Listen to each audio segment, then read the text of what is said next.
This is Southern Cross News with Joe Palmer. Good evening, everyone. The battle lines have been drawn on the issue of poker machines in the lead up to the election. The Liberals today revealed more details on their policy, announcing they would end Federal Group's pokies monopoly, allowing venues to take over the licences for up to 20 years. Community groups say the party has rolled over for the industry. Flanked by party faithful and hospitality workers, the Premier and Treasurer drawing the election battle lines on pokies. I lead a party, a government that respects the fact that gaming is a lawful activity. The party revealing more details on its policy today. Post-2023 venues could directly licence their pokies, ending Federal Group's monopoly. Those licences would last for up to 20 years. As already announced, the machine cap would reduce by 150. Government would take more revenue, earning an extra $16 million a year. The community service levy would be doubled, providing more funding for harm minimisation. There'll be individual licensing for pubs and clubs. They will be in control of their own destiny. We're going to increase the return to pubs and clubs and more fairly share the returns from gaming. Federal Group will keep pokey licences for Rest Point and the Country Club. It would also retain Keno. Electronic gaming monitoring would be tendered out. The company says it has some concerns, but acknowledges the policy achieves a balance between freedom of choice, employment and economic activity, and harm minimisation. The government dangling a carrot, raising the option of lower taxes for the casinos and 20-year licences. They have been a good corporate citizen and we will negotiate licence fees and taxation arrangements with them that are both competitive and fair. Labor says the Premier has ignored the evidence provided to a parliamentary committee. What he's proposing to do is burden the Tasmanian community with poker machines until 2043. I will be 60 years old before we can have this debate again. The harm that's being done right now is too much harm. We don't need another 2 decades of that harm, and we have an opportunity to have these machines out of our local suburbs by 2023. A coalition of community groups supports Labor's policy, the removal of machines from all pubs and clubs, aided by a $55 million package. But the Glenorchy RSL says it would financially ruin them. We're in a precarious situation and we'll campaign as much as we possibly can against their policy. Tasmanians now have a very clear choice. The only way to get rid of poker machines from pubs and clubs is to remove Will Hodgman. It will penalise small businesses, venues such as the one we're at today. It will, as we've heard, potentially cost jobs. Now with a clear distinction between the two main political parties, it will be for Tasmanian voters to decide the future of poker machines. Michael Breen, Southern Cross News. Police were forced to smash the windows of a stolen car before arresting the driver, accused of ramming 2 police cars. The man allegedly drove into the vehicles while attempting to evade officers in Launceston last night. Reporter Rita Risk has more. This is where a Ravenswood man rammed into a police car, damaging the entire front just after midnight. It's alleged the 30-year-old was driving a stolen Toyota Hilux when he was intercepted by police for defects. He failed to stop, prompting a police chase. It started on Pomona Road in Riverside, then travelled down the West Tama Highway into Church Street in Launceston. This is where police deployed road spikes. But police say the car then deliberately crashed into a vehicle to avoid them. The man allegedly drove to Brisbane Street where he rammed into another car. That was when he was arrested. Our people attempted to remove the driver from the Hilux, who resisted, and force was used to gain entry to the vehicle. The offender was ultimately arrested. Police smashed the front window of the car using a baton to forcefully remove the driver.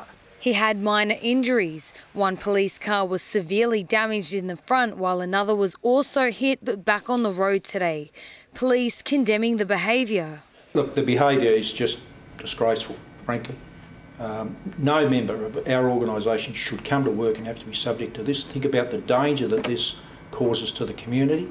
The man is known to police and has been charged with various offences, including dangerous driving. He's been remanded in custody to appear in courts at a later date.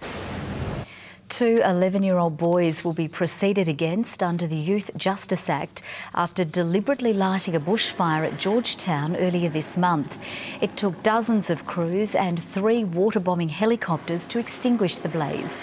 It's understood the boys did not mean to cause the damage the fire did and tried to extinguish it.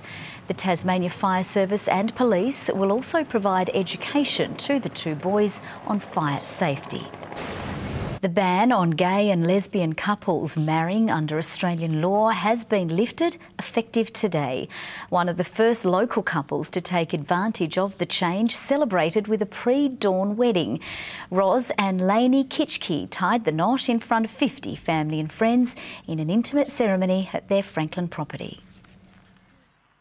A pre-dawn start for one of the first Tasmanian couples to wed under new same-sex marriage legislation. I'm thrilled for them, but it's mainly just because they're getting married and they love each other, and that's all that matters. Guests arriving from 5 o'clock, and by 6, Ros Kitchke and Lainey Carmichael were legally recognised as a married couple under Australian law. Ladies and gentlemen, may I introduce to you Australia's most recently married couple, Mrs. and Mrs. Kitchke. We're married, like for real!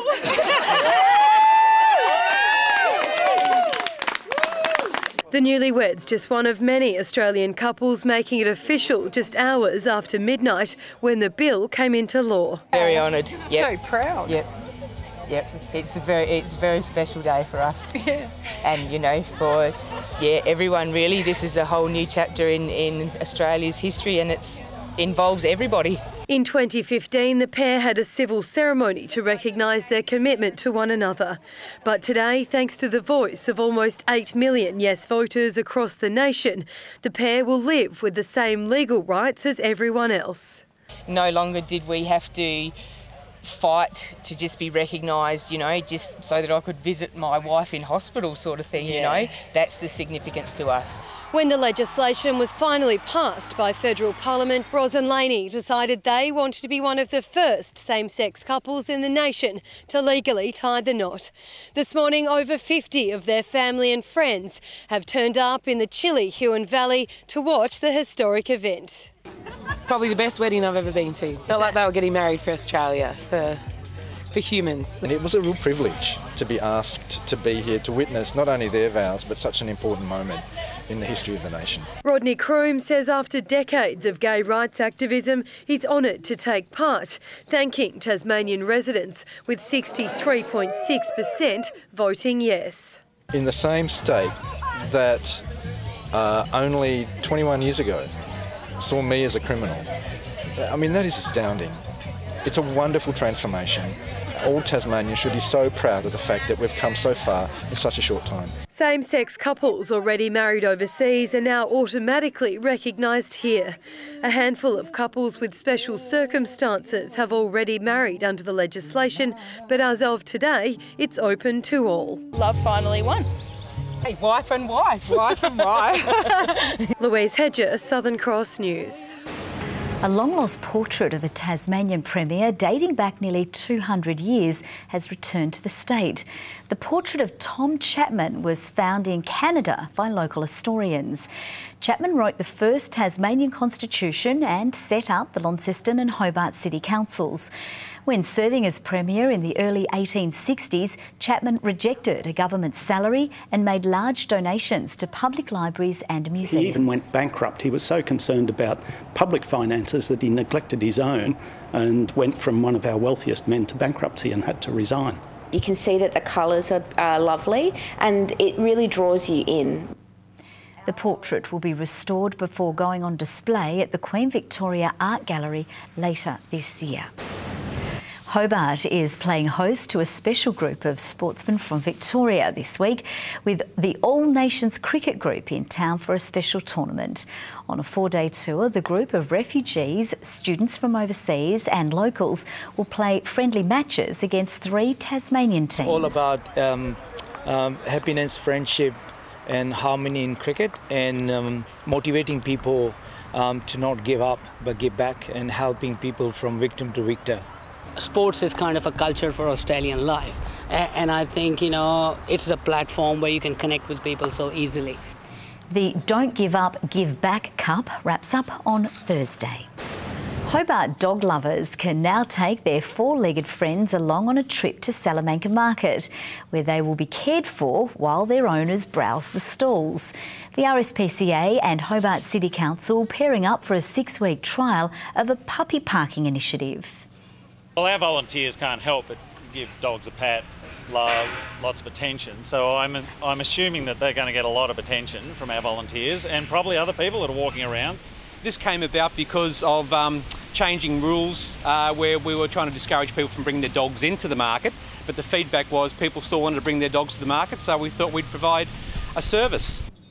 The pampered pooches will be provided a spacious mat and water while relaxing on the lawns. Now let's take a look at the day's business and finance with thanks to Tasplan, your local super fund.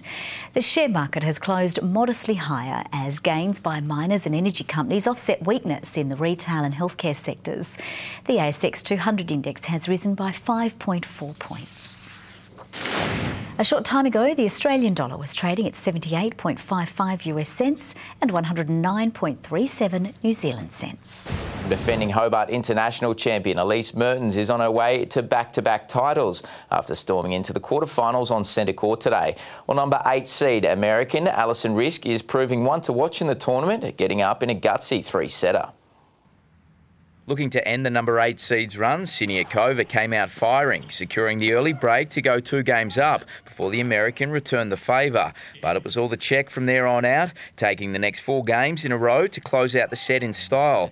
Undeterred, Risk clawed her way back in it, forcing some Siniakova slip-ups and claiming the second 6-3. An arm wrestle ensuing in the final set before Siniakova broke and then held to go 4-2 up. But Risk wasn't ready to let it go, levelling it at 4 apiece. And with the momentum in her favour, the American claimed the set 7-5 to progress through to round 2. Honest to God, it felt a lot longer than 2 hours and 30 minutes. It was quite a battle. I knew it was going to be a battle going into it. I'm so relieved to get through.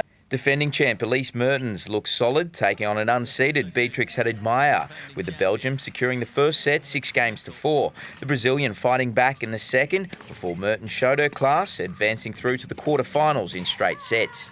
I'm really happy that I'm still competing here and this year too. I mean, it's just amazing to be back, and you know, all the good work, all the tough work I did that pre-season came out today.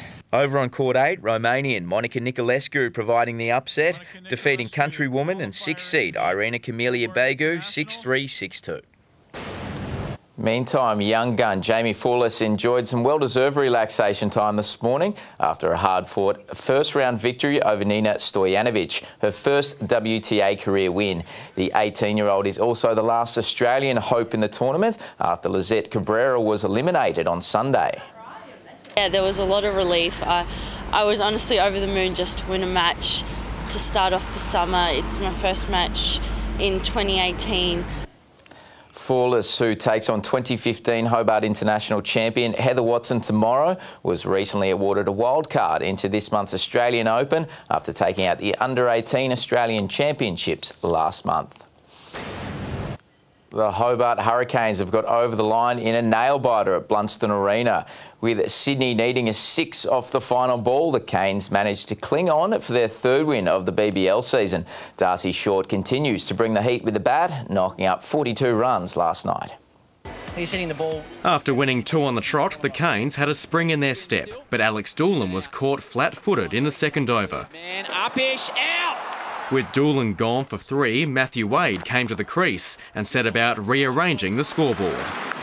Oh, that's a glorious shot from Matty Wade. He picked it up early and sent it over the rope. Before rearranging somewhere else. Unprepared, look, here he goes. Oh, you've got to be kidding. Here he goes, I've forgotten my thigh pads. Maybe he's got his box on. 2 thigh pads later, Wade and Darcy Short got down to business. Oh, that's gone a mile. I reckon that's 6, isn't it? That's a huge hit. Uphill into the wind. Mate, wow. That's the biggest of the time. That's a monster. And with the help of some bad fielding... And it's been put down at backward point, an absolute dolly. Just to tell you what, that's just not good enough. That's terrible. The pair went on to make a 77-run partnership, boosting the Canes' innings total to 170. Clive Rose first to strike when the Sixers went into bat. Here's Clive Rose strikes again, Junior in the power play. But Sam Billings became the man to beat. Oh, shot. That's a Dorothy. Needing 3 sixes off the last 3 balls. Needs a 6, hits a 6. Billings goes 6, 6, and the Sixers need a 6. It all came down to this. Misses it. The Hurricanes win, and it was in the slot. The Hurricanes win. I stayed pretty relaxed. Just wanted to get it as wide as I could. Tymel Mills is breathing easy. That missed swing keeps the Canes' season alive. The side left this morning for Brisbane ahead of another crucial clash against the Heat tomorrow night. A lot of guys scoring runs at different stages of the innings. I think with the ball we still have a lot of potential to get better, which is exciting for us. Tom Johnson, Southern Cross News. Good evening. Hobart 19 today. Launceston and Burnie reached 21 and Devonport 22. The high was 25 at Friendly Beaches with showers extending across the state today. Lake Margaret had 22 mils last night, and today a couple of after-lunch thunderstorms brought 40 millimetres to St Helens. Temperatures generally below average. Ouse 23, St Helens, Grove and Campania 22. Wynyard and Flinders Island 21 degrees. Low Head, Strawn and King Island 19. Lyawini just 12. Now cloud with embedded thunderstorms extends from southern New South Wales over the Tasman Sea and down towards Tasmania. A cold front is approaching the state from the west with active thunderstorms over Western Australia and the Northern Territory. Low cloud today over the state mostly, but some mid-level cloud with convective activity was present over the northeast. Tomorrow a high pressure ridge moves over us as a cold front still negotiates its approach to the state. Surface troughs remain over central and western Australia. Winds southwest to southeasterly up to 15 knots early before tending southeast-northeast in the afternoon and evening. Swells to 3 metres in the west. So for Hobart tomorrow, partly cloudy, 23 the top, 23 for Geeveston, bit of cloud for Bothwell, but fine, and 25. Launceston partly cloudy and 25, 22 the top for Devonport. What a great day for racing that will be. 22 fine, little bit of cloud, just fine for GG's top notch to win the Devonport Cup tomorrow. Cressy partly cloudy and 26 degrees. For Burnie tomorrow, a partly cloudy 22, sunny for Strawn and 23 and 20 the top for Curry on King Island. St Helens partly cloudy and 22 and 21 the high for Swansea and Orford. UV very high over Hobart, extreme 11s for the rest of the state.